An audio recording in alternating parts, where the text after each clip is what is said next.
Krishna everyone, আমি অনুরাধা। তোমরা সবাই জানো বেশ কয়েকটা দিন আগে আমি মায়াপুর গেছিলাম। বছরের শেষটা আমি মায়াপুরেই কাটিয়েছি আর কি। এটা আমার জীবনের একটা আলাদাই ব্লেসিংস। তো মায়াপুরে গিয়ে এক অমূল্য জিনিস আমি কিনে এনেছি, সেটাই তোমাদের সঙ্গে শেয়ার করব।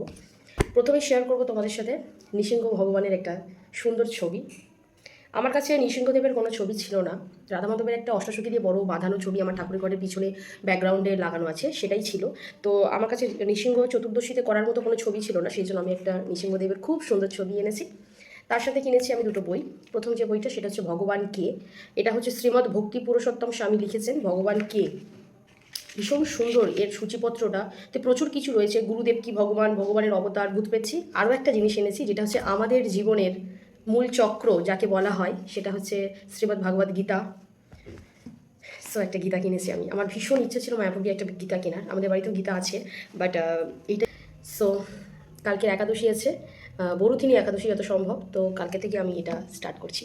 এখানে হচ্ছে 11টি ভাষায় উপলব্ধ রয়েছে। প্রভুপাদ নিজে 11টি ভাষায় ট্রান্সফার করেছেন, সম্পূর্ণটাই এখানে রয়েছে। ভীষণ ভীষণ ভীষণ প্রয়োজন আমাদের সনাতনী মানুষের কাছে একটা গীতার জ্ঞান থাকা। তো গীতা পড়া উচিত সবাইকার, তোমরা সবাই পড়ো। তো কমেন্টে হরে কৃষ্ণ রাধে রাধে লিখো। হরে কৃষ্ণ রাধে।